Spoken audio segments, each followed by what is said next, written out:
Hey everyone, welcome to Film Rush. This is a weekly podcast where two cousins get together and talk about movies. My name is Logan Vaughn, and joining me today is my cousin John. Hey everyone, I'm John Vaughn. Thanks for joining us on the podcast.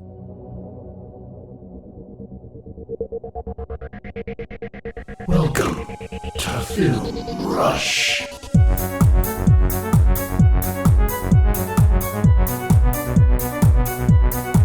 What is this? Is this another episode of Film Rush Podcast? I thought we were gone forever.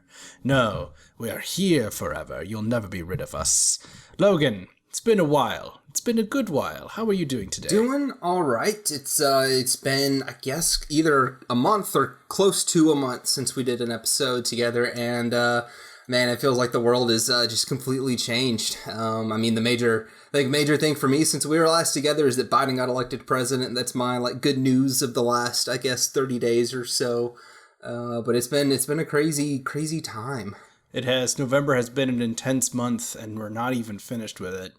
But then again, 2020 has been an intense year, and we're not even finished with 2020. We're so close, but I'm still afraid that 2021 will somehow be worse. I think we're all a little bit nervous about that. We shall see. The New Year's resolution, I think, for everyone will be, please just don't suck. Yes. And then that's it. But yeah, so it has been a while. Just stay in your lane. We've had various reasons as to why it's been a while. I don't know how my audio is going to turn out in this, to say the least, because even though I came out with a YouTube video, last week, which we have a YouTube channel, by the way, if you want to subscribe and like that, links in the description. That was a very controlled situation where I spoke very intently into the microphone and controlled it. My room is not really set up for audio right now, so apologies if it sounds a little wonky. I will try my best in the edit. But otherwise, that leads me into explaining that I'm in a new apartment. I am in a new place. This year has been pretty crazy. I've moved twice, 2 or 3 times this year already. I'm definitely not in the minority on that. A lot of people have had a lot of changes this year, but it's really done havoc on my schedule. And now I have a second job, so that's going to be fun too. But so we'll see what happens, but we're back, and I think we'll be back again next week and the week after. We're going to do our damnedest. But I'm glad to be back. It's going to be nice. We're going to talk about a lot of pop culture shit, a lot of new and a lot of old. So, Logan, do you want to get into it? You want to start this nonsense? Yeah, let's just kick off with The Mandalorian. We'll follow our traditional format. We'll talk about movies and then shows and then get back to our individual reporting. If you forgot, a month ago I was going to watch Devil's Advocate and John was going to watch Scoob. We both, I believe, John, watched our movies. And we'll get to that at the end. But yeah, let's go with Mandalorian, because we have not talked about this yet together. I've texted with you maybe a tiny bit, but what do you think about it? We've got 4 episodes in now, so what do you think about the first 4? The first 4, I have thoroughly enjoyed each of them on their own. None of them, they're all Mandalorian, and if you like the Mandalorian show, you're gonna like each episode. I've not had much to complain about in terms of the episodes themselves. Honestly, I don't even have a whole ton of critique as a whole either over the 4 episodes, because I really need the whole season to be over before I really make a statement about it. But the problem is that the only episode I think was a little weak was the one with the ice spiders. Episode 2. Yeah, it literally got stuck in the ice and didn't move. That was the whole episode. So that one was kind of meh. It was not great, but I still enjoyed it. That's the problem. I'm having a good time with every single episode so far, but I've been hearing a ton of people complaining about something in particular. But before we get into what other people are thinking, I've enjoyed myself so far. But Logan, how have you felt about the season? This up to season 4, or episode 4, rather? I think that the first 4 episodes of season 2 are considerably stronger than the first 4 episodes of the first season. I think the first 3 episodes really, it's hard for me to watch one of those episodes without needing to watch the others, because it's part 1, part 2, part 3, kind of a movie, and then it kicks off the episodic phase. So yeah, I liked those episodes, and I have rewatched them, I don't know, half a dozen times, but I really enjoy the more fleshed out full episode feel that we've gotten in season 2. It no longer feels like, okay, it's just a 30-minute, he's going to land the ship, go on an adventure, get back to the ship, buckle up the kid, credits. That's kind of how a lot of last season felt, and this season is, I think, doing that a little bit better. The episodes have felt longer to me. I feel like I'm getting more character time. I think the creatures have been super cool. We've seen some really, really unique new Star Wars creatures. We've seen some interesting ones. The Crate Dragon was a good one, was a big payoff for me because the only time I remember seeing a Crate Dragon specifically is Knights of the Old Republic video game from like 20 years ago. Like old game. And that Crate Dragon, the way they kill the Crate Dragon in The Mandalorian is almost identical to how you kill it in Knights of the Old Republic. So I think that's Dave Filoni all over. I think that's him knowing Knights of the Old Republic and knowing how popular it is and deriving off of that into the show, which for me tells me I'm in good hands still. I think that was a good signal that I was like, oh, this is going to be good. They're pulling ideas from like classic stuff. So I'm down to clown. Have you heard about the backstory with that ice spider in the second episode? Have you heard about how that was I have not. Ralph Corey design from, I don't know, like 1979 or 1980? It was a creature they originally designed that was going to be something that Luke encountered on not Hoth, but Dagobah, I think. Ooh. It was going to be like a swamp spider. Ambitious for that time period, to be honest. I think it might have been in the cave in Hoth before they switched it out with the Yeti looking thing. Mm-hmm. I can't remember in the moment, but either way, it was a design that they created. It's a recycled design from the classics. Empire, yes, and like 50 years later, recycled it and slipped it into The Mandalorian for the creature feature episode of the week. I mean, that whole sequence creeped me out, but that's because I don't like spiders. I'm just short of being a classified arachnophobe, so... I completely understand that, and I loved that sequence because it was... like, not even a subtle nod to Alien. Like, the little... Oh, yeah, no. When I saw those pods, I was like, oh, yes. shit. Yes, and when Baby Yoda goes and, like, opens it up and starts eating it, I was like, it even looks like a face hugger. What on earth? Like, this is so... Part of me was like, this is so dorky, but then, honestly, I just thought it was cool. Like, I liked how it turned out to be a spider and not, the xenomorph. Yeah, I'm glad it wasn't a total ripoff. It was more of a homage, and I think that works for Star Wars. Because when it all comes down to it, Star Wars is pretty much the granddaddy of what sci-fi is today. And so I think Star Wars paying tribute to stuff like Alien makes total sense. Because I think Alien may have existed in a world that didn't have Star Wars, but I think it would have probably been very different. Mm-hmm. So it's fun to have that kind of full circle situation.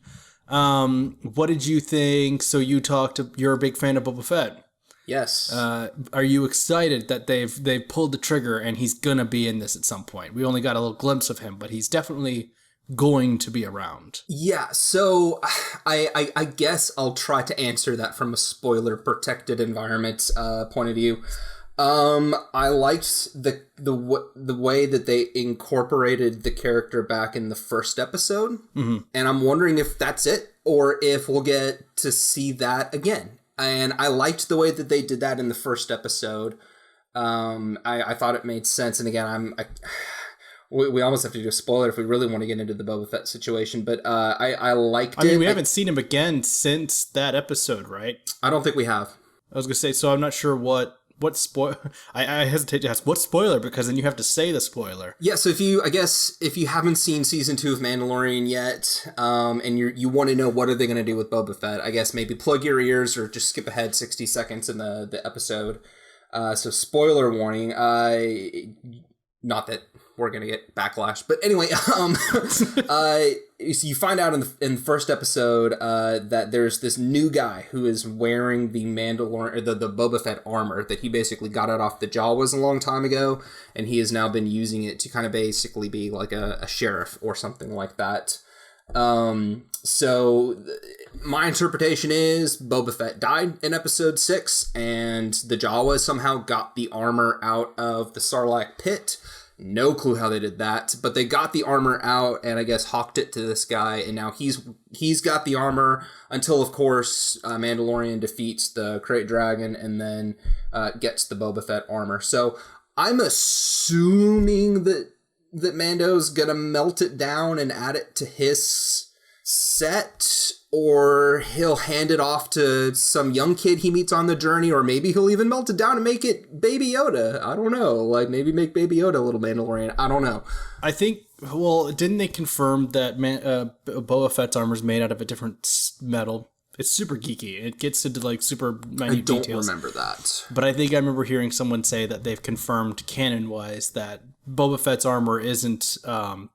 what is it? Beskar steel. I wonder if it's more clone trooper type it's armor. It's a different metal because it was because Jango was like inducted into the Mandalorians by Death Watch. Sure. Then he had his armor, which was still during the time period where the Mandalorians weren't what they used to be. So I'm not sure if they even had Beskar on the Death Watch. Yeah, was Jango laid out in Beskar? I actually don't know the answer to that. I don't think he was, because I don't think that the other Mandalorians that we've seen don't have Beskar for the most part. Fair.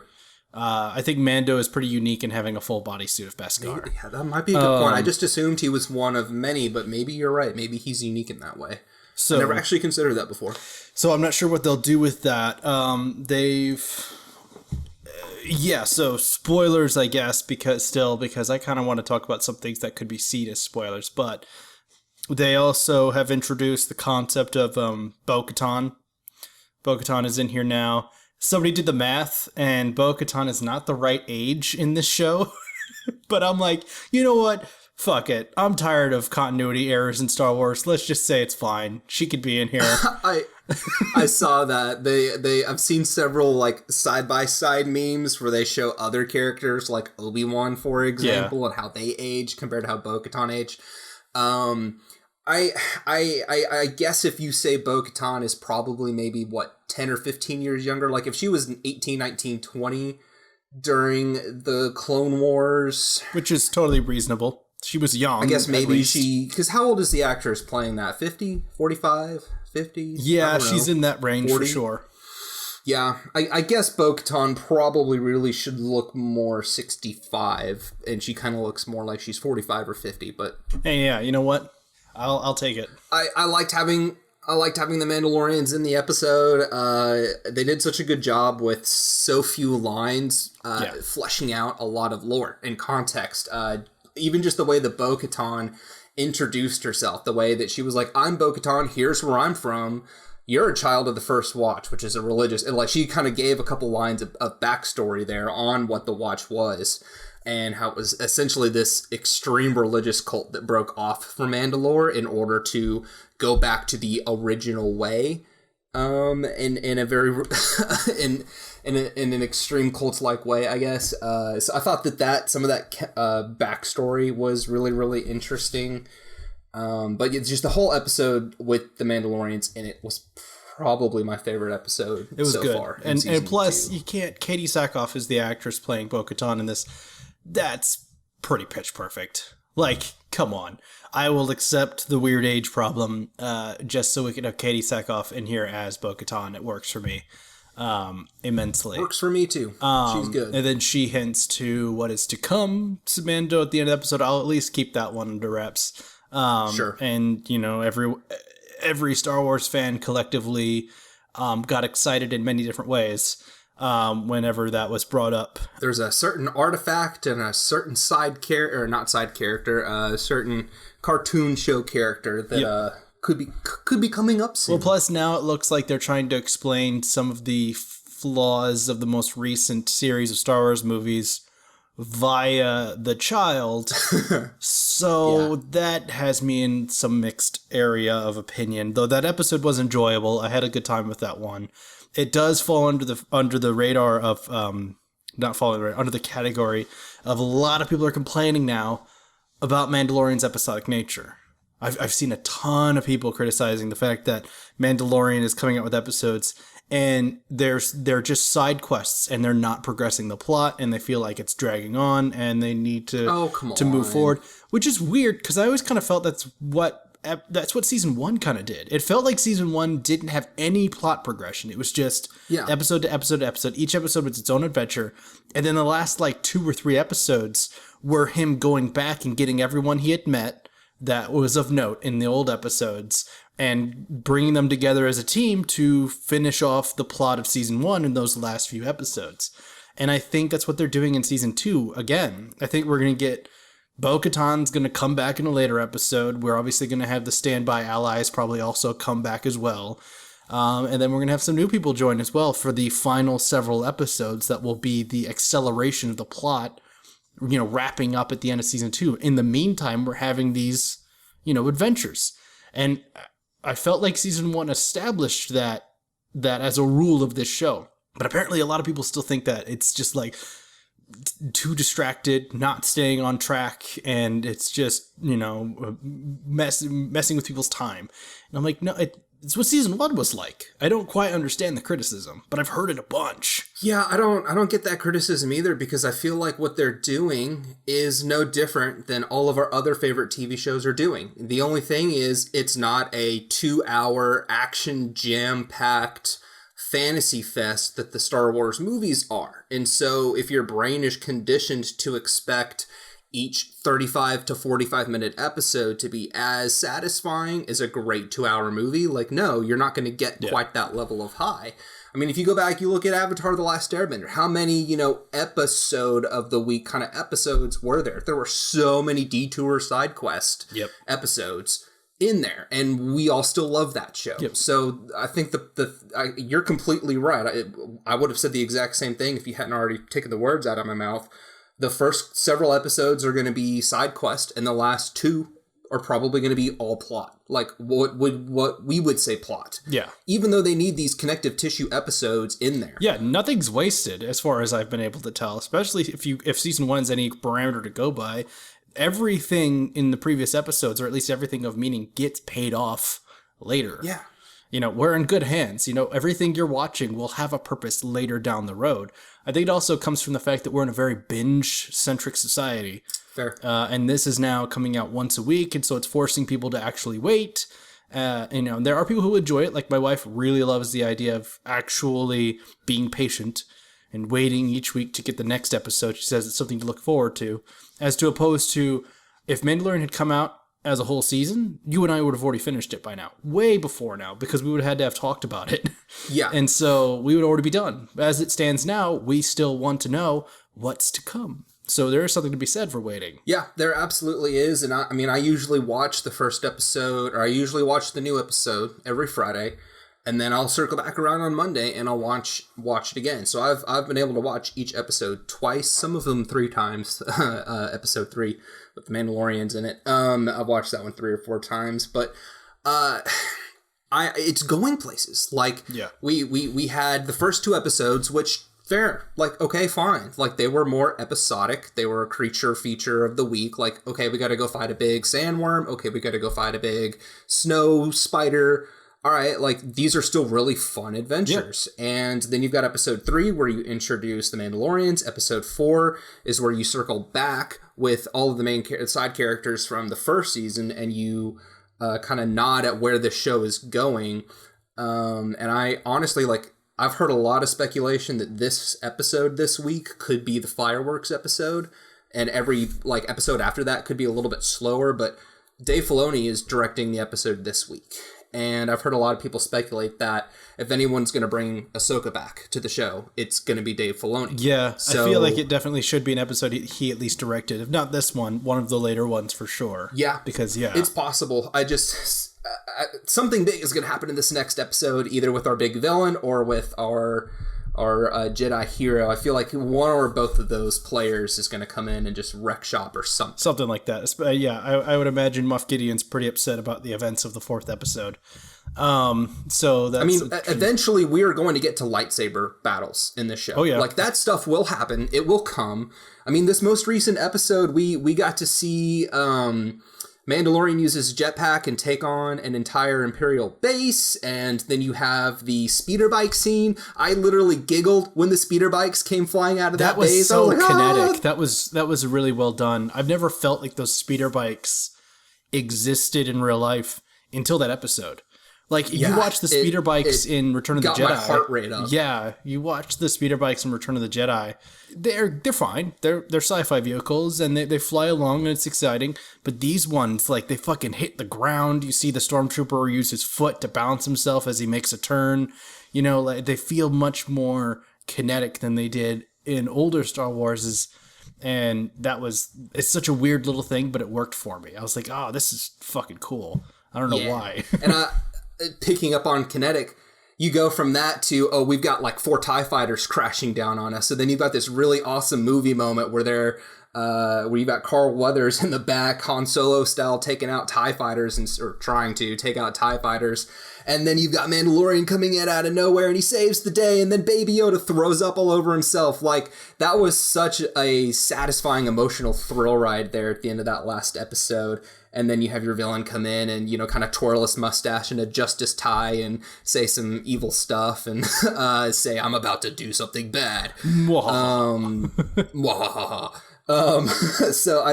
that last episode just ended on such a high for me. So I guess, okay, I got one last question for you on Mandalorian, and then I think I'm good to move on. All right. Where do you think they're going with the child? Is he a new person, or is he a Yoda clone? Or something else? That's a good question. Yoda clone would be really... It would be in line with how Star Wars has been doing lately. But I feel like that'd be a bad idea.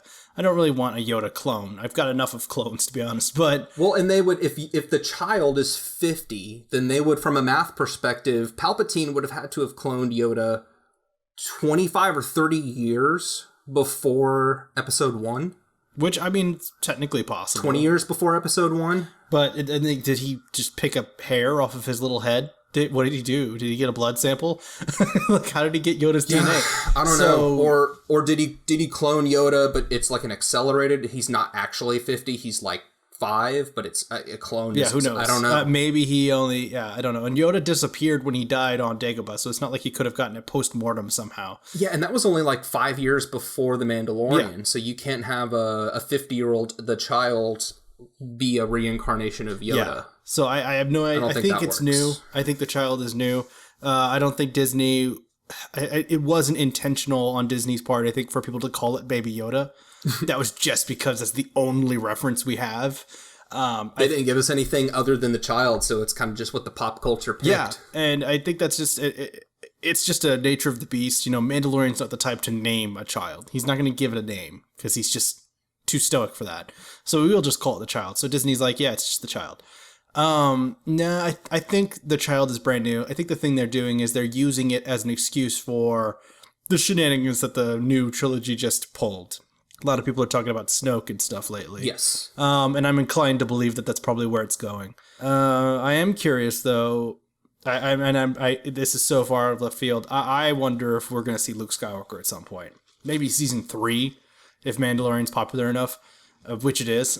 But I don't know. But do you think it's a clone of Yoda, or do you think it's a brand new thing? No, I think that theory is super tempting, but I almost think that, because we saw a cloning lab in the most recent episode, and that kind of hinted at what we saw in The Rise of Skywalker. So that was one of my very first thoughts was, ooh, what if Yoda's what if this is a clone of Yoda? But then I started working the math out like I just did a minute ago.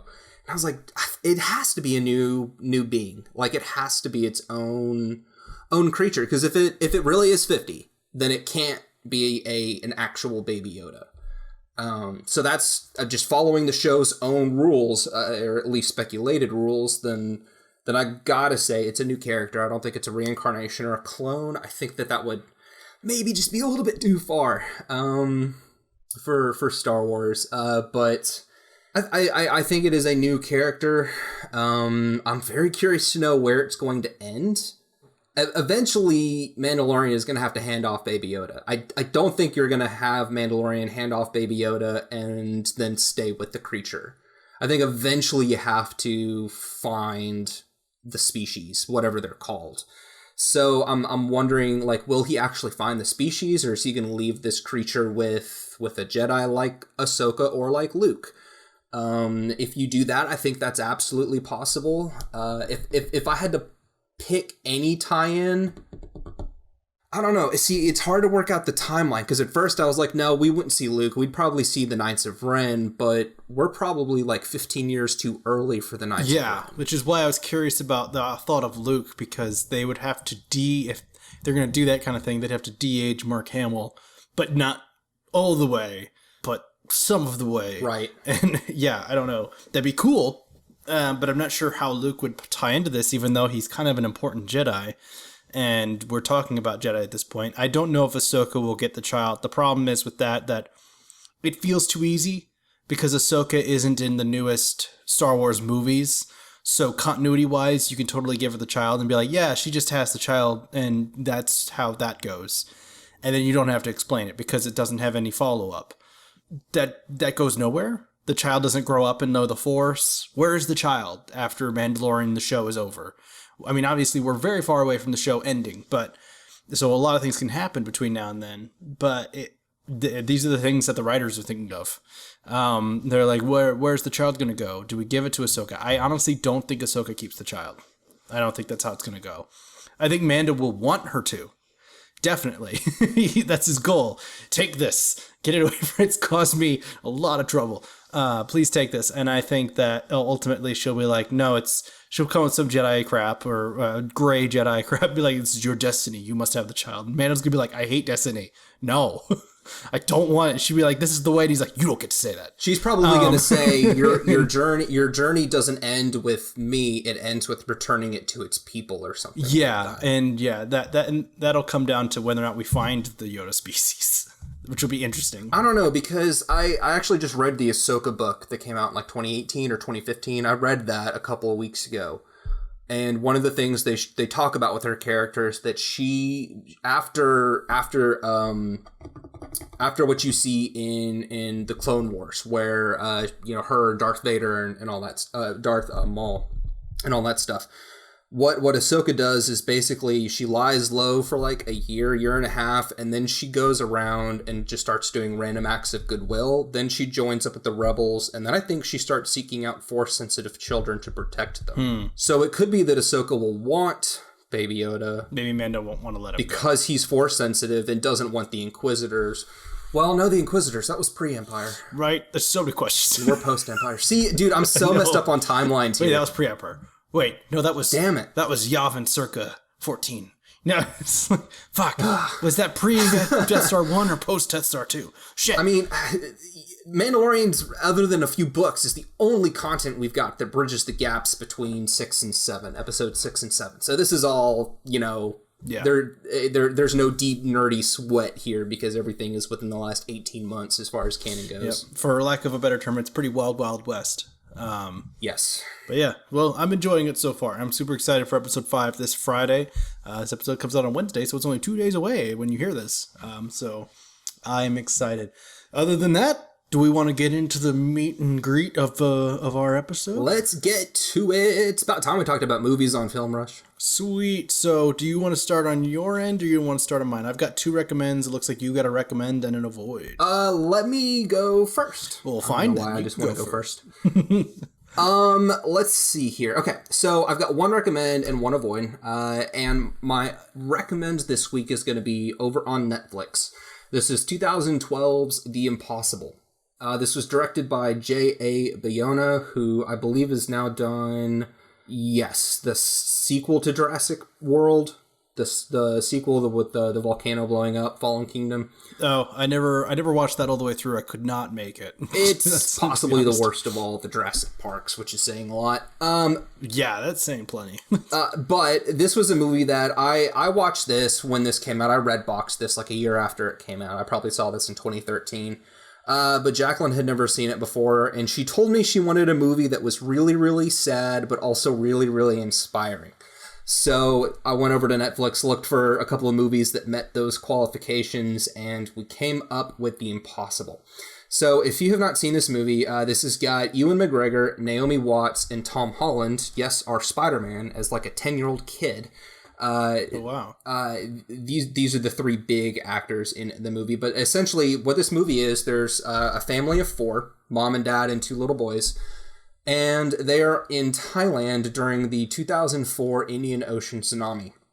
And so this is a disaster survival movie where you've got this affluent white family and they're vacationing, and just out of fucking nowhere, this horrifying tsunami just wipes out wherever they are, and everyone gets separated, and it is genuinely like a really scary, intense thriller of a disaster movie, because you see these floodwaters just pouring through the city, and this family, you don't stick with all four of them; they get separated, so the story kind of jumps around between the characters, but essentially you get to see them like in the tsunami wave, and just what they have to do to survive when they're in this giant body of water that just won't stop moving, and then the aftermath of the waves that happen afterwards and earthquakes that happen afterwards, and how to survive those, and trying to crawl out of the rubbish to get back to some form of civilization that's miles away.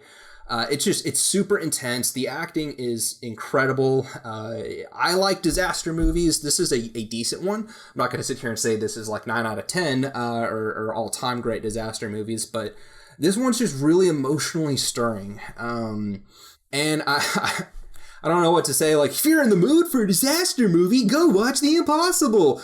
So it's hard to say, like, if you're ever in the mood for this, but if you are ever in the mood for this type of movie, I really, really enjoy it. It's very emotionally provocative, just in the lengths that these people go to survive, and the good luck that comes their way, the bad luck that comes their way, and just to drive it home even more, this is based on a true story. And of course, you get the emotional ending, and they show you, these are the pictures of the real family and stuff. And man, it got me. It got me the second time that I watched it. So I would really recommend The Impossible. Again, I don't remember why my wife was in the mood for something sad but inspiring. But we watched a couple of movies in that genre. I thought this one was probably the one worth mentioning the most, because I don't hear anyone ever talk about this movie. I don't either. But it's trending on Netflix these days, so I thought it would be good to bring it up. So I would recommend The Impossible over on Netflix. Nice. Yeah, I've not heard anything about this either. The Impossible from 2012. Yeah, I recognize the poster now. Yeah, Ewan McGregor is awesome. Naomi Watts is probably the center of the movie. She's probably the best. Tom Holland is absolutely incredible. Tom Holland plays the oldest son, and he and his mom, Naomi Watts, they get separated from their dad and the other. I think they might have actually 3 kids. Yeah, 3 kids. They get separated. So Tom Holland and Naomi Watts are together for like the bulk of the movie. And man, his acting is just on her level. And it's just incredible to see somebody that young be so powerful. That's destiny. He was going to be Spider-Man. He just didn't know it yet.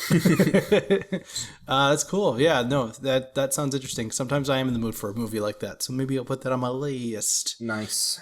Speaking of your list, what's on it? So one of these was an unexpected viewing. I had to go as a millennial who has not yet put down roots in a place that he could call his own permanently yet. I don't have laundry facilities in my apartment, so I often go to the parents' house to do laundry, because honestly, we have laundry facilities here. They don't have currency exchange though, so my dollars can't be turned into quarters, and every load is $1.25. Man. And I was like, that seems pricey. So I just drove home and did my laundry. But because we do I was like, I'm going to do all our laundry all at once. So it's a multi-hour affair. So I ended up watching a movie from the 80s with my dad on Amazon Prime Video called Escape from New York. This is a Russell Crowe classic. I think it's either the preceding or sequel, I can't remember which one, to Escape from LA. I think Escape from LA is the second one. You're talking about Kurt Russell? Yeah. Cool. You said Russell Crowe, which is very different. That is very different. Russell. I wonder what that would look like. I'm going to have to see if I can do that. But yeah, no, Kurt Russell, not Russell Crowe. I like them both, but Kurt I'm just Russell picturing Russell Crowe from Gladiator in this role. Hey, that would kind of work, actually. Yeah, like old you know what, Mike? Russell Crowe. But anyway, no, I've never been I've never been a big fan of action movies from the 80s, aside from like the Terminators and such. But you know, I watched this and it's goofy. It's a product of its time. All the screens in the movie are just these ridiculous representations of what they thought technology would look like that was advanced. You know, the special effects are kind of wonky. The lines are simple. But it was a good time. And like, as I'm watching it, I'm like, man, you know what? Kurt Russell pretty much was peak action, like, actor.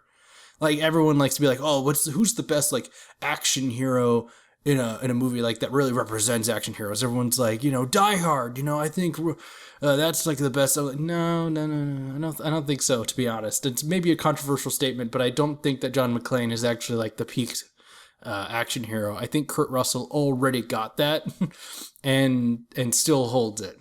I think, because you're watching it, and I'm just like, man, he just bleeds like, I'm gonna shoot everyone. I can punch everyone. I am the 80s action hero guy.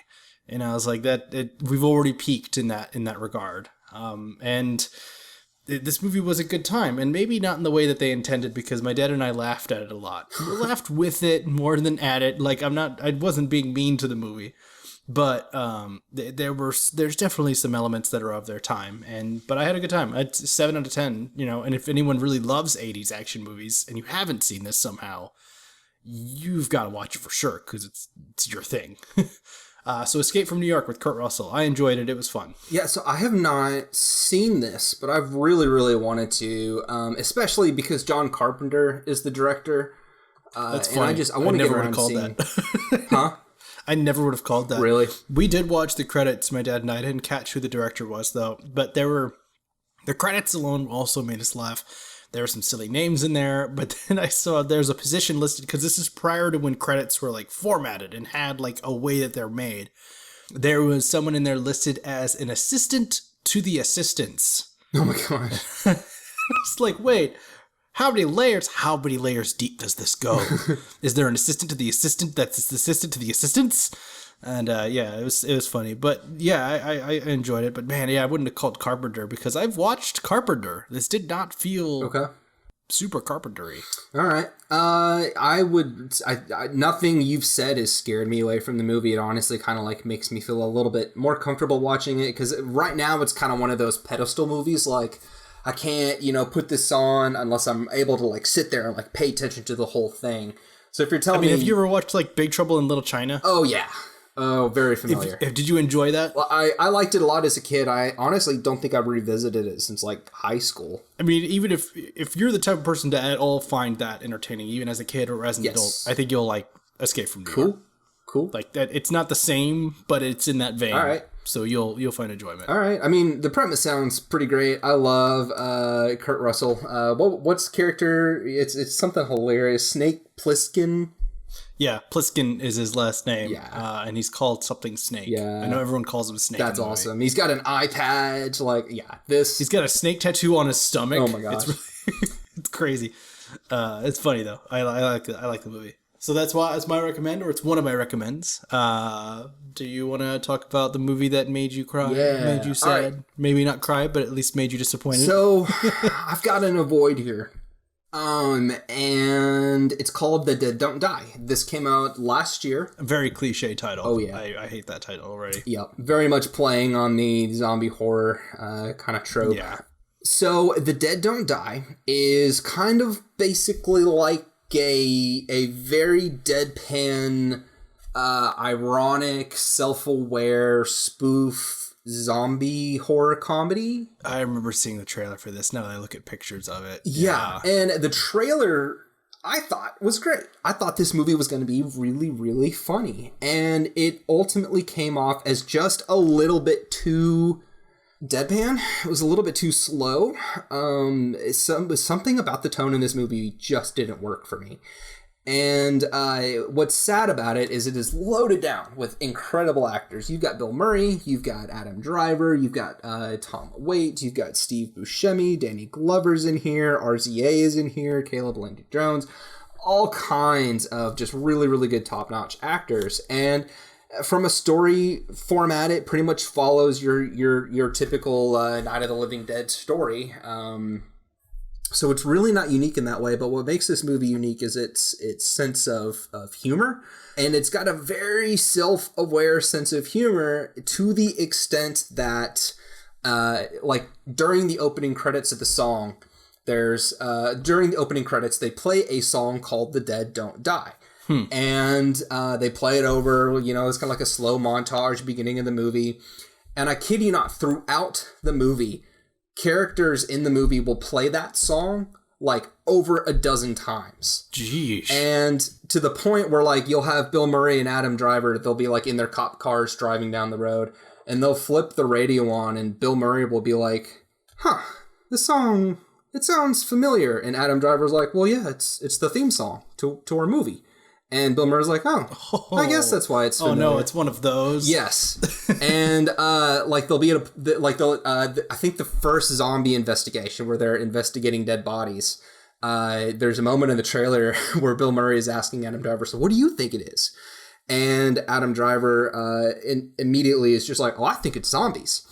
And Bill Murray's like, oh, well, what makes you say that? I kid you not. He goes, I read the script. That's too meta. That's falling under a bad category. And I don't like to flex these muscles very often, but I've been told in film school, you're not supposed to go that meta. And apparently this is a demonstration as to why. It's too meta. It works I think it works if you're going to be super like outlandish with your humor. Like if you give me like Deadpool. Yep. Yeah. Or Spider-Man even. Or Venom. But when you give me a zombie comedy movie like this, like it doesn't work. I think you had all the right pieces. There's something about the writing and the script and the tone that just really don't work for me. I think if you had made this more like how Cabin in the Woods was spoofing off the Cabin in the Woods, five teenagers are horny in a cabin in the woods and they get slaughtered kind of genre, I think this could have really, really worked, like a Shaun of the Dead type humor. But it's never super actiony.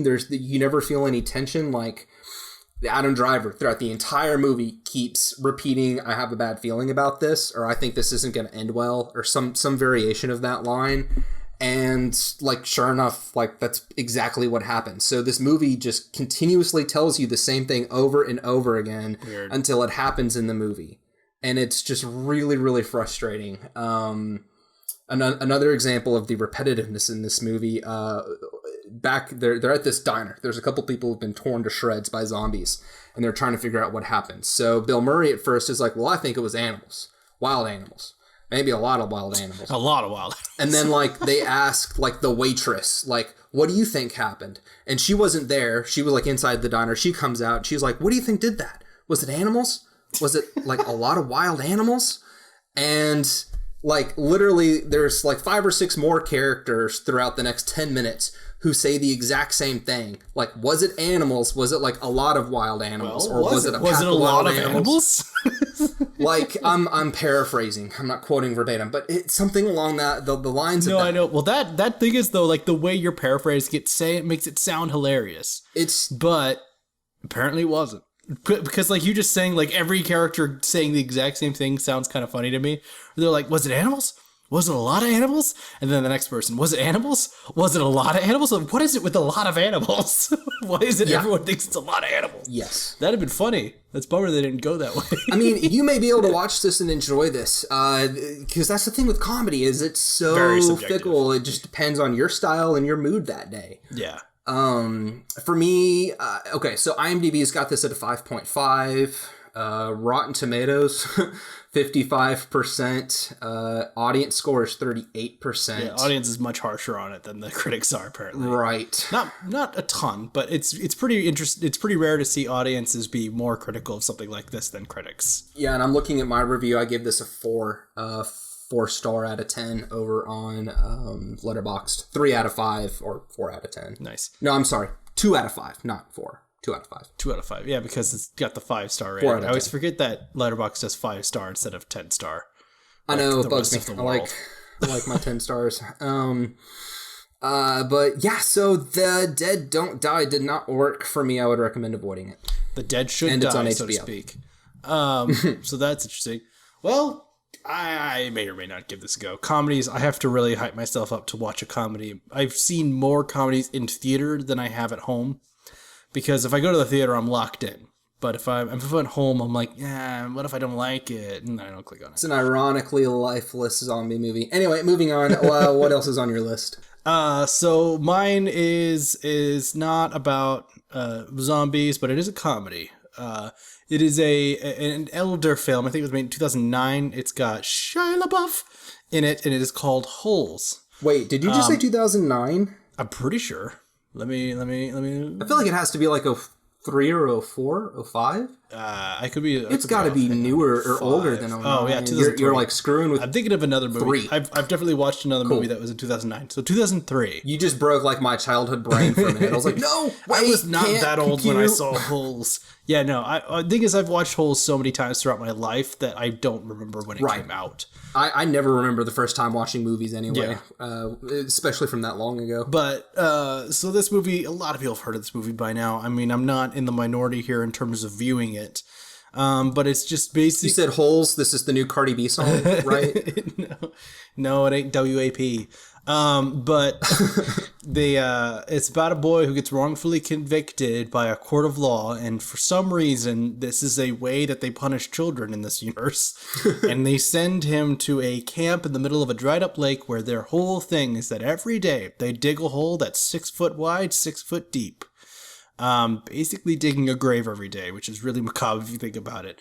It's got a heck of a cast: Shia LaBeouf, Sigourney Weaver, John Voight, for however crazy that man is in real life. He's hilarious to watch on screen. And you've got Tim Blake Nelson, who is also usually hilarious in my opinion. You've got he's good in this role. The Fonz himself is in here. I can't currently remember his name right now. I'm even looking. Harry Winkler? Or is that one of his characters' names? That might be one of his characters. I was like, Winkler sounds familiar, but I don't think it's a real person. Maybe that's his character's name on Parks and Rec, because that's where I know him the most. Henry Winkler. All right. Henry Winkler is the Fonz. He's the father, Shia LaBeouf. He has Cleo Thomas as Zero. He's active still as an actor, but I don't know how many people would recognize him. I recognize him from stunt related stuff and Walking Tall. But anyway, Holes. Why am I recommending this movie? It's entertaining. I rewatched it again probably about a month ago now. My wife and I did, and it's funny. It's Shia LaBeouf is a talent. It's got a lot of great zany characters. All the kids in the camp that he befriends and becomes like a crew with are hilarious and great characters. But the thing about the movie though is, while it's funny and it's got great casting, got great characters, there's a weird thing in the middle where there's like a strange racism story. It all ties together somewhat. The thing is, like, Shia LaBeouf's character has a family curse that makes them unlucky, and the events as they unfold create a situation where he's no longer subjected to that curse per se. And him and the person he ends up being paired with in regards to breaking the curse both make sense. When you consider the backstory of how the curse got made, they are both related to the curse, so that makes sense. The backstory of this criminal woman who was a school teacher, fell in love with a black man, and, it was the Wild West, so a lot of white people were real upset about it. It does kind of tie in, but it also doesn't tie in. It's, it definitely is a benefit to the characters by the end of the film, and it definitely is something that pays off. Yeah. But it is not, it's sort of like this Venn diagram of Shia LaBeouf's character and Cleo Thomas's character crossover, but they also have their own shit. Then there's this third circle that touches their circles, but isn't full on Venn diagrammed in. It's just kind of weird. The whole time I'm watching it, I'm looking at Annabelle and I'm like, I completely forgot that there was a weird, it's well done, but weird, like, racial, moral story in here.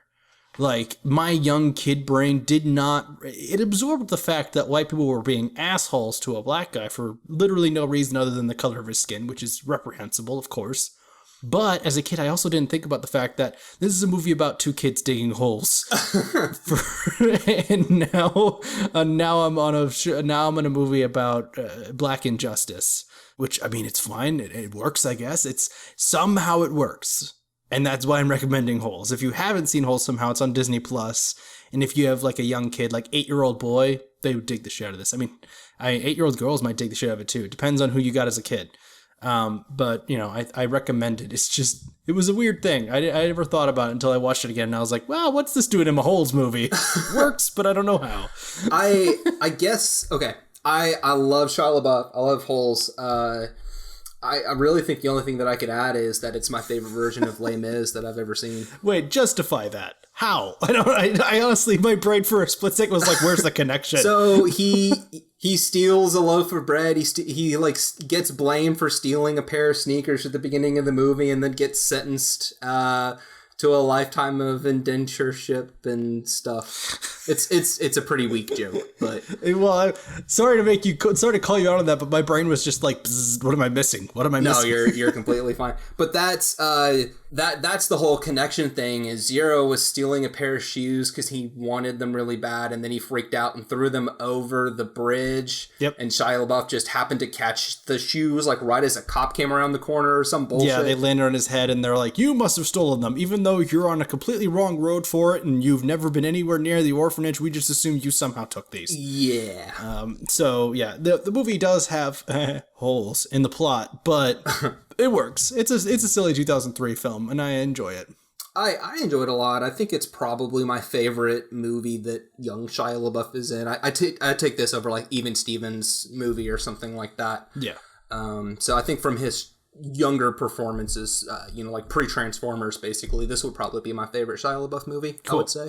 Yeah, probably same. It's hard to compare something like Holes up to like Peanut Butter Falcon now. Yeah, if no. You've seen that Shia LaBeouf's not in the same area as he was. Completely different.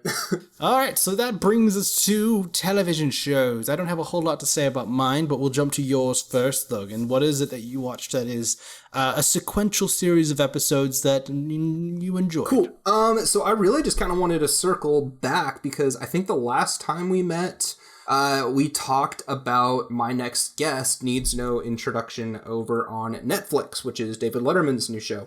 And I kid you not, the last time we recorded, I'm pretty sure you talked about the Robert Downey Jr. episode. Yeah. And I logged out of recording with you, went out to my living room, sat down, and watched that exact same episode. Hey, poetry in motion. And since then, I have now watched every single episode of My Next Guest. Nice. So, I mean, we've talked about this before. If you listened to our last episode, we talked about it then. But essentially, this is a 45-minute one-on-one interview. Seasons 1 and 2 are in front of an audience. Most of season 3 is not. I think like 2 of them are, 2 of them aren't because of COVID. But he takes one high-profile celebrity and just interviews them for 45 minutes. Some of the episodes feel a little bit fluffier and friendlier, and some of them definitely feel more weighty and personal. But I think really what I need to do is just kind of tell you which ones my favorites are, because it's not like we need to discuss plot or anything like that. Obama's episode is awesome. That is probably my favorite episode. It's still the best one, I think. Yeah. It brought a lot of like humanity to who Obama is outside of the role that we've known him for. Yeah. Let's see here. The Howard Stern and Jerry Seinfeld episodes, those did not really work for me. Interesting. All that well. There was just something, some episodes you can feel that Letterman's just got this really, really good connection going with his person, like Obama's episode. And then there's some episodes where you can just kind of feel that they're not on the same page. And you'll see that in the Kim Kardashian one and the Kanye West one and the Howard Stern one. Even Jerry Seinfeld, they were friendly with each other, but it felt like they were both trying to out-host each other. And so there was a little bit of awkward like back and forth here. But yeah, like if you're going to seek this out and check out 3 or 4 episodes, I'd say go for Barack Obama.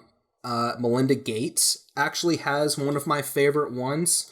Everyone knows Bill, but not many of us are very familiar with Melinda. And to watch Letterman interview one of the 1% of the 1%ers and to get her perspective on women's rights, on the tech industry, very, very cool episode.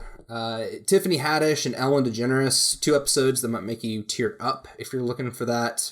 And then the Lizzo one, I felt like that was mostly just lighthearted fluff. I didn't really get a lot of that deep emotional stuff to it, but Dave Chappelle one was probably my favorite from the new season. I liked how open Chappelle was. It was just a really, really good flowing conversation. Kim Kardashian at moments was super impressive, at moments felt like plastic, and Robert Downey Jr., I wanted it to get deeper. Yes. I wanted them to really kind of dig in, and instead it felt entirely like a fluff piece because... It felt like Robert Downey was keeping David Letterman at arm's length the entire time. Yes, and it felt like someone on Robert Downey Jr.'s team coordinated this episode for a PR stunt because they spend like half of the episode on this farm that he owns. But you can tell he's probably never stepped foot there. He doesn't know any of the animals by name. Yeah, I kind of resented that for sure. Yeah, Robert Downey was like, here's my cows. And Letterman's like, oh, where are those cows from? He's like, Scotland. Cool. Or what are their names? I don't know. We call them Oreo cows because they look like Oreos. It's like, okay, man. Like, you got to give them something. This interviewer is kind of struggling for water right now. Yep.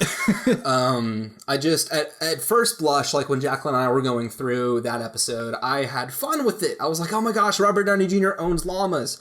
But then as I kind of started paying more attention to how he was responding, I was like, I'm starting to wonder if he's even been to this farm before. Like, why are they here? This isn't a core piece of who he is as a person. Why can't we talk about that stuff in this show? Why aren't we talking about Marvel at all, really? Like, they mentioned it, like, a few times. Maybe Robert Downey stipulated that he didn't want it to be the Marvel show. But that's fine. But, like, ask him something that has not been asked before. Like, ask him, what's it like now to no longer be Iron Man? What is that like? What's it like? No, we don't go there. Yeah. I was like, okay, well, I guess, fuck me. I wanted to know more, aside from the fact that Robert Downey Jr. doesn't even know what animals he owns. They get one question in, what's next for you after Iron Man? But it's not... It's just a fluff piece, yeah. It's not like they delve deep into it or anything, So, yeah, I agree. I think the David Letterman stuff is perfect background or like late night. I need something to kind of like wind down to. Really, really insightful show. His interviewing style is just so good. But I will still say out of let's just say there's 12 episodes, there might be 4 that I'm high on. The rest are either okay or not my favorite, more because of the person being interviewed than the style of the show or the interviewer, Letterman. So, all right, yeah, I agree. I need to see the Dave Chappelle one still. I really want to watch that one. But the Obama one is still my favorite so far. Yeah, the Chappelle one, he starts talking about some of the reasons why he kind of walked away from the industry a while back and reasons why he's stepping back into it now. And that's stuff that I like. I never heard any of that stuff anywhere else. Yeah. And that's because he hasn't talked about it anywhere else. He shares some stuff in that Letterman episode about why he left it. I don't think he shared anywhere else. At least not explicitly. Yeah. So that I think that some of that information felt new to me, and it's always exciting to watch these kinds of interviews and actually learn something new about the person. Cool. The Chappelle one's good. Definitely one worth looking on. I'll have to check that out. So that brings us to my show. I don't have much to say about this. It's an anime show, but it's a Netflix original. If anyone listening has watched Castlevania, that show you'll like this one. It's Blood of Zeus. If you've not seen Castlevania and you're wondering about whether to watch Castlevania or Blood of Zeus, watch Castlevania. It's the superior between the two shows. But if you've seen it, you know it, you love it, check out Blood of Zeus. It sounds exactly what it is. It's about a child of Zeus that Zeus had with a mortal woman. Zeus has always got to be boning. And it's a not a coming of age, but a coming of heroism story. There's twists and there's turns. Some people are, tied to others in ways that you don't expect or that you don't know, and it's revealed.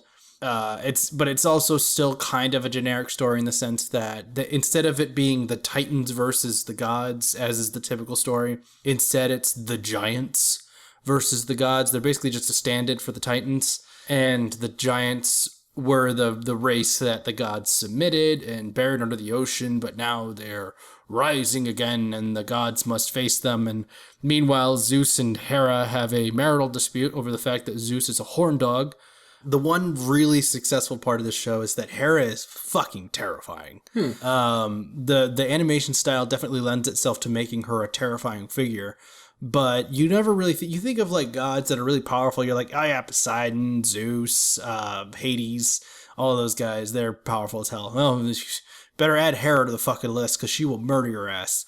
And so that's very successful.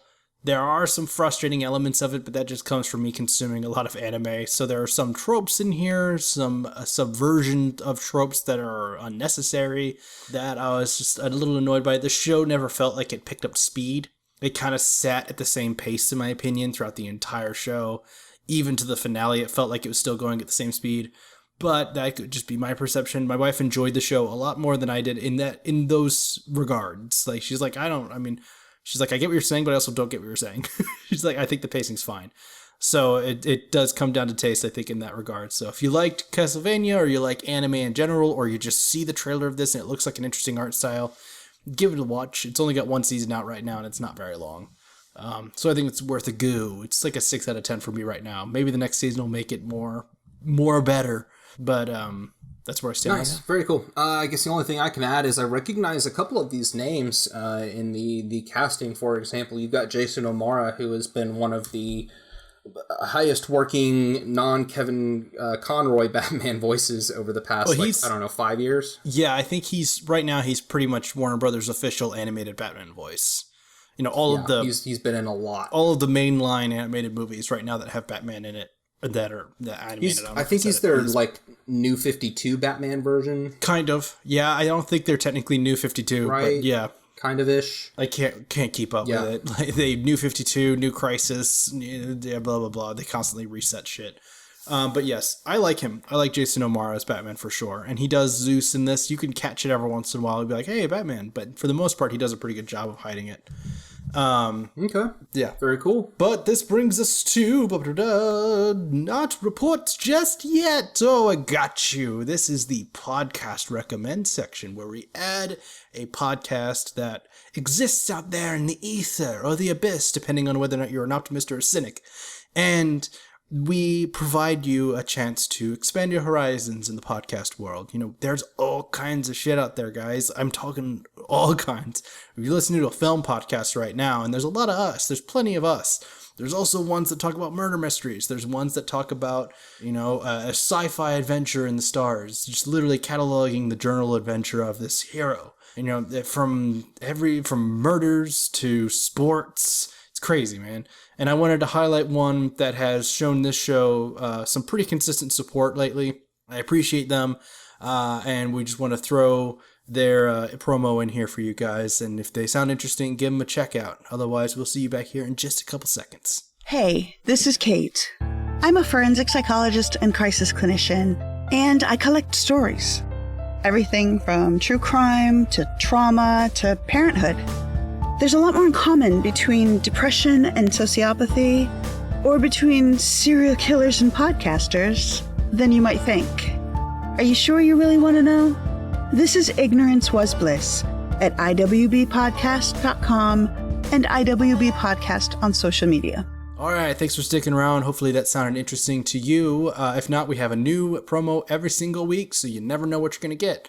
Otherwise, now we are in the report section where we watched movies usually last week and then report on them this week, but in this case, last episode we got assigned and then we watched these movies and now we're reporting on them eventually. So Logan, let's start with yours. Yours is more of the behemoth compared to mine. Yours is the Devil's Advocate film. What did you think of this movie? I didn't get a chance to watch it. Yeah, and it's so right off the bat, it's been several weeks since I've seen this now. So I'm a little bit stale. I'm not kind of the freshest, most deep opinion that I've ever had, but I really, really struggled with watching The Devil's Advocate. I found this to be really bloated and slow, but I also found it to be just extremely cheesy. I don't know if cheesy is the right word, but the dialogue was just rough. A lot of really ridiculous screaming match argument kind of things in this movie. I did not like Keanu Reeves in this movie. I thought this was one of the rougher Keanu performances.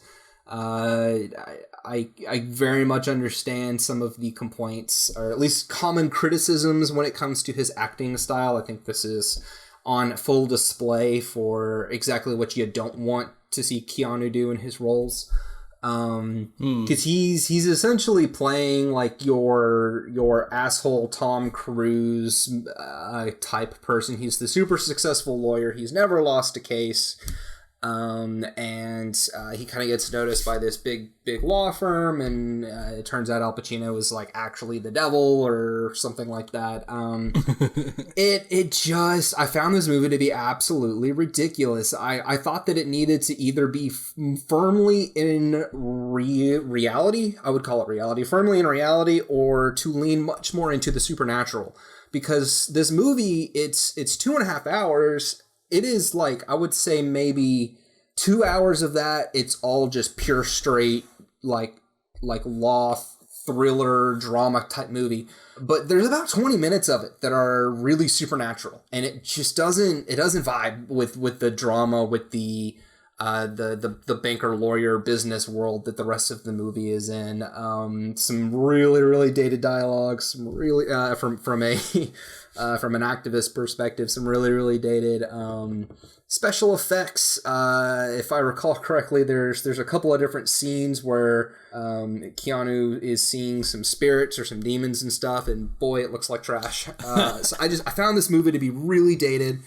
I don't think this is one of those like hate watch kind of movies, because I didn't have a whole lot of fun. It was just so slow and methodically paced.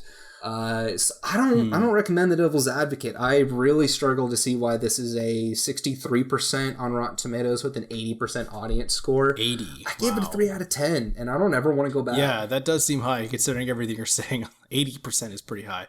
I thought meta was like at least within the area of like, there are some people who like it, so 60% works. Fucking 80 is not justified. I know I've seen part of this film years ago. My brother was watching it and I just happened to catch some of it. But I've not seen the breadth and majority of it by any means. I just know that the little bit I saw of it bored me out of my young skull at the time.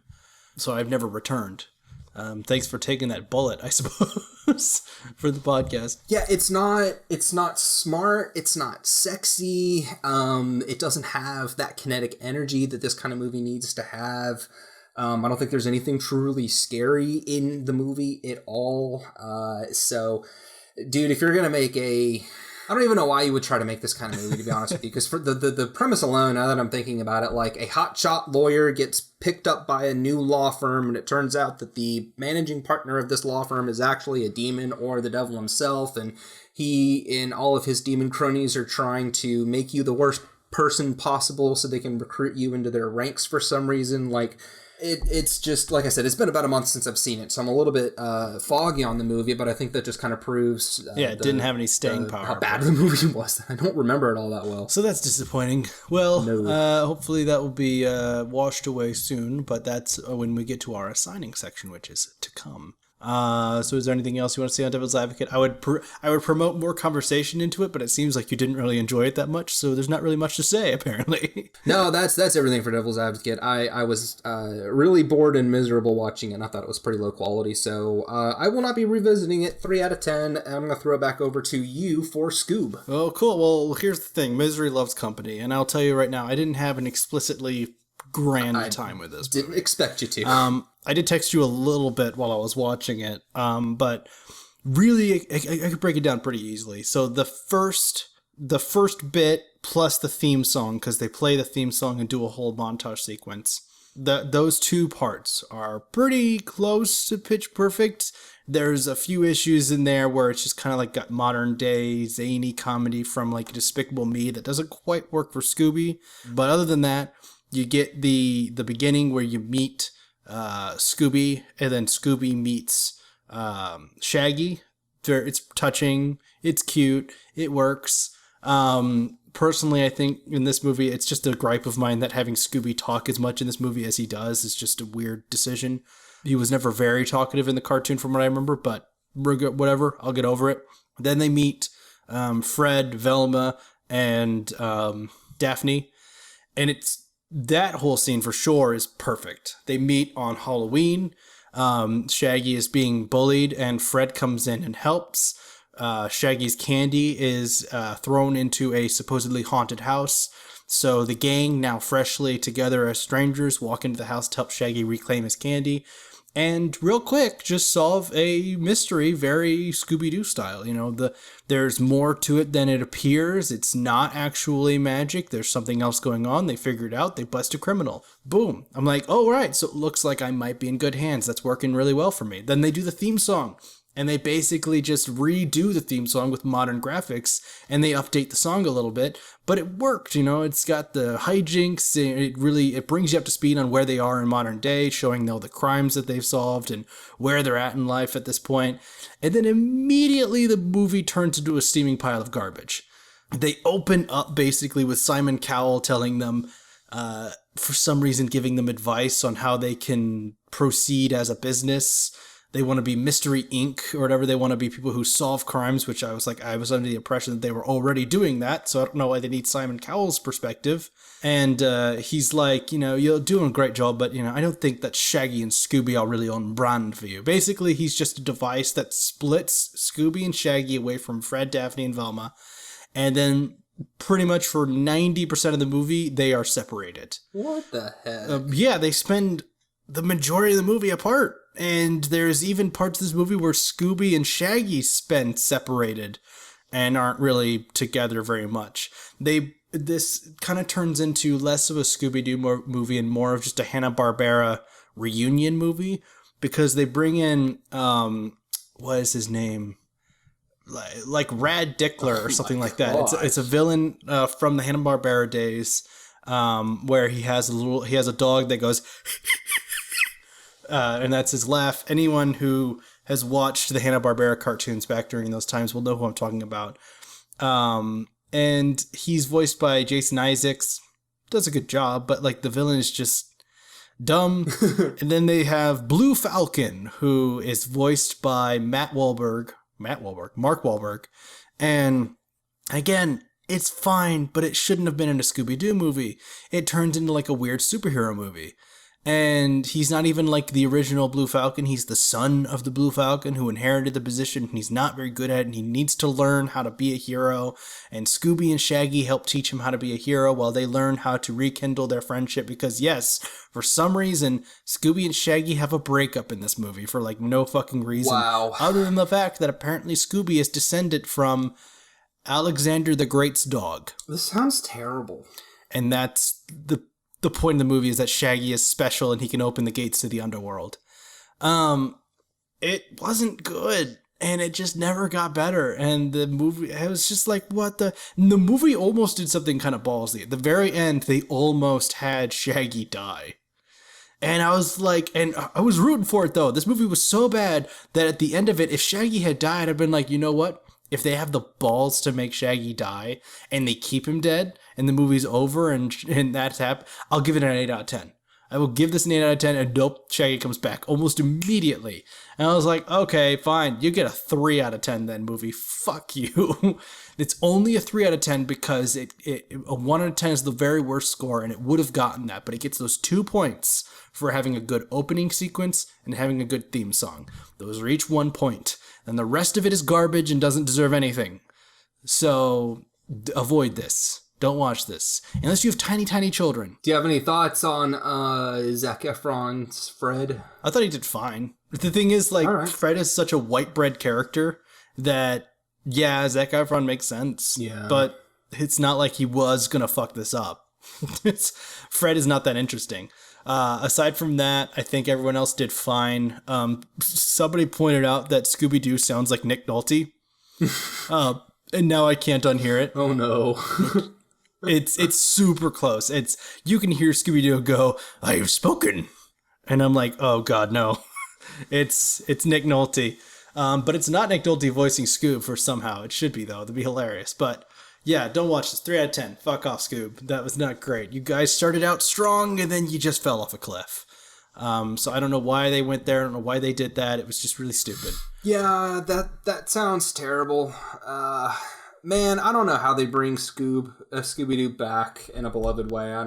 This may not be the time or the place for that conversation either, but if they're all owned by the same company, it'd be super cool if you could somehow like squeeze Lego in or something. Yeah, I don't know. And it's not like it's impossible, because the weird thing is that the opening sequence is proof of concept.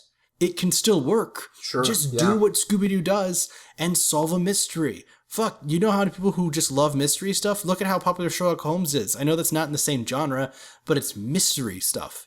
Everyone loves mysteries. Just put some fucking thought into what a mystery Scooby can solve and make a movie out of it.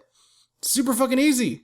You don't have to add Blue Falcon and all these other characters and make Scooby-Doo a descendant of Alexander the Great's fucking dog and have them open a gate to the underworld and fight Cerberus. Where did all this come from? You didn't need it. We don't need all this. Well, crime dramas are already one of the biggest TV genres out there. So many crime shows. I mean, just think about all of, you got Criminal Minds and NCIS and Law and Order and all these kinds of shows. And you've got Scooby-Doo, which is arguably one of the most famous detective crime-solving IPs out there. So there should be a way to make Scooby-Doo work in the modern sense of humor. I don't know how you do it. I don't know if you go towards like an irreverent, spoofy Lego route. I don't know if you try to somehow resurrect the Scooby-Doo and insert celebrity group. So maybe you've got Scooby-Doo and like the Justice League, and you get all the big Justice League actors to voice their characters in an animated style. Or pair them up with the Teen Titans. I don't know. Like, there's got to be a way to be able to bring these people back, bring these characters back in a non-shitty way. Because I feel like it's been a hot minute since the Scooby-Doo franchise had a solid addition to it, whether in TV show or movie format. And I think it's mostly the creators are falling under the trap of, well, Scooby-Doo's old, so we just need to make it new now. It's like, no. Scooby-Doo is popular for a reason. It already figured out its shit. It knows what it is. Just go with what it is, and they will come, and they will see it, and they will enjoy it. This need to marvelize it and to update it, and I don't know what else, it always ruins it. It never works. It makes a quick buck. That's the problem, is it probably made a little bit of money, and so they don't consider it to be a failure. But it is a failure. It's 100% a failure. Don't watch this. They should live action this shit and go R-rated. No, we already tried the live action. Well, R-rated. Even R-rated couldn't save that garbage heap. Though it would be interesting to watch. Give me an R-rated horror movie with like Fred and Daphne having sex while the villain is slowly creeping up with the knife. Fucking or something Michael like Myers that. It, yeah. That'd be terrible. I'm kidding. That would be it would be also terrifying. But wait, that brings us to a signing where we do the whole thing that we just did. We give each other a movie, we watch it, we report back. So Logan, I'm going to get mine out of the way because I feel bad about giving you Devil's Advocate because it was a 2-hour shitfest. Okay. So I'm going to give you one that I personally really enjoy. No pressure if you don't like it. It just will affect our friendship in a very big way. No pressure. It's Walk the Line with Jack Phoenix. Joaquin. I almost called him Jacqueline Phoenix. Joaquin Phoenix. I don't know why. But Joaquin Phoenix, Walk the Line, it's the Johnny Cash story. Honestly, the gold standard for historical musical figure biopics. This is the best way to tell a biopic. I know it's specific to Johnny Cash, so it's not like you can apply this format to everyone. But I think it has the most thought, and I think it has the best representation of showing a historical story of a person's life to an audience. And I've seen a bunch of these. I just recently watched Bohemian Rhapsody, and while that had some ups, it had a bunch more downs than it did ups. Walk the Line is definitely on the slower side, but in terms of being quality, way more ups than downs. And I don't think it shies away from the honesty of the story. Obviously, it still polishes some stuff. It's a cinematic film. It's going to do that. So if you're a huge Johnny Cash nerd in terms of knowing everything about his life, you may be unsatisfied. But if you're, I don't want to say normal person because there's no such thing as normal, but if you're someone who doesn't know everything about Johnny Cash, this is worth a watch. And so I'm looking forward to you watching it. Yeah, this is one of those movies that I feel like my parents watched it when I was a kid, and I might have seen some like clips and scenes, but I don't think they let me stay around for the whole thing. So I feel like this is one of those movies I can kind of remember as a kid, like kind of watching the movie from another room in the house, peeking around the corner when I wasn't supposed to. So I have memories of glimpses of this movie, but I don't have the whole package in my memory. So if I have seen this start to finish, I don't remember most of it. So I'm really excited to dive back into this. Joaquin Phoenix and Reese Witherspoon are two of the best actors working today. So to be able to go back to a movie that not necessarily put them on the map, but earns them that clout, that credibility, the at least from the Oscars perspective, that credibility. I'm really excited to check this out, and Jacqueline has also tried to get me to say yes to watching this, I think twice in the last week. So you did a really good job picking. Nice. Well, I'm glad I could fulfill her her desire to watch the Johnny Cash story. So what does that sign to me? What is my fate? I just realized you picked another sad but also somehow inspiring movie for me, so thank you. Apparently I'm sticking with a theme here. Well, I'm going to stick with the theme of based on a true story, and I'm going to assign you the Seth Rogen movie An American Pickle, which is absolutely not based on a true story. But it is a story where Seth Rogen is essentially playing two characters here. In modern day time, he is playing the younger Ben Greenbaum, but he is also playing another character. He is playing his grandfather, I believe, Herschel Greenbaum. And story goes that Herschel Greenbaum was an immigrant worker, and he was at the pickle factory doing his job, and somehow accidentally got locked inside of a barrel of pickles, and I guess that froze his body, and he woke up like 100 years later, and now he's walking around New York and trying to figure out what happened, and he's trying to track down his son, which, you know, is himself, Seth Rogen. But this movie looks absolutely ridiculous. I don't know if it's going to be super stupid or really flat or absolutely hilarious, but I wanted to watch this. It could go so many ways. Say what? I said it could go so many ways. It's one of those movies that it's like, it could be one of the funniest things, one of the most charming little things ever, or it could be just a steaming pile of garbage. The reviews don't help. Rotten Tomatoes is at 70%, and that's flattering considering Metacritic is at 58%, and IMDb, which I don't trust IMDb, we've established this for many, many episodes, right, is at 5.7 out of 10, which is still also mixed. So basically everyone's in the fucking middle on somewhere this movie. Between a 4 and a 7, I guess. So I have no idea what to expect. It's just... But yeah, this is over on HBO. I think this just dropped in August, so it's a couple of months old, but still a 2020 movie. Only 90 minutes long. So does not look like a super big time commitment. I think, okay, last random fun fact tidbit for you here. So the guy who directed this is a guy named Brandon Trost, or Trost, I'm not quite sure. He's got about 100 cinematographer credits to his name, but only a couple of director credits. Ironically, it's a bunch of like shorts and TV episodes. So American Pickle is his directorial debut, it looks like. But he did a short in 2007 called The Day the Dead Weren't Dead. What I just a weird thought that title. was hilariously close to The Dead Won't Die. Yeah, what a weird thing. That's The funny. Dead Don't Die and The Day the Dead Weren't Dead. Apparently dead people don't like to be fucking dead, in many cases. No. I can't say I blame them. I don't know what it is about death and days and nights in zombie movies, but it's always got to be a day or a night, and it's always about the dead. What about the night of the dead? What about the dead just taking a relaxing evening, having a nice scotch? Why do we always gotta go fucking Dawn of the Dead and everyone's frantically murdering each other? But yeah, cool. So American Pickle. I saw this trailer and I was like, I like Seth Rogen. Looks like he's trying something new, so I put it on my list just to see. So yeah, 90 minutes won't be big at all. We'll give it a go. We'll see how quality is this pickle. Pickled just right, or has it spoiled? So we'll find out, I suppose. Is it going to be a tickle or is it going to be a dickle? Don't be a tickle. I feel like I already got tickled by Scoob. So yeah, this will be interesting. So we'll come back to report on Walk the Line and An American Pickle. They're both on HBO, so if you want to watch them with us, we welcome you to give us your feedback in the next week when we come back with these movies. Otherwise, if you want to follow us for any prolonged period of time, maybe for a little while, or if you're really nice, forever, hit subscribe or follow on any platform you're on. We're on Spotify, iTunes, SoundCloud. We're also on YouTube now. We have a YouTube channel. I actually have a unique video up there right now that you won't get in our audio platform. It is about a Marvel theory that I've not seen anyone else talk about. So I'm pretty proud about that. So check that out if you want. Hit like. It super helps us out. So thank you for sticking on till the end of the episode. We will see you next week. Let's take it out. Bye, everyone.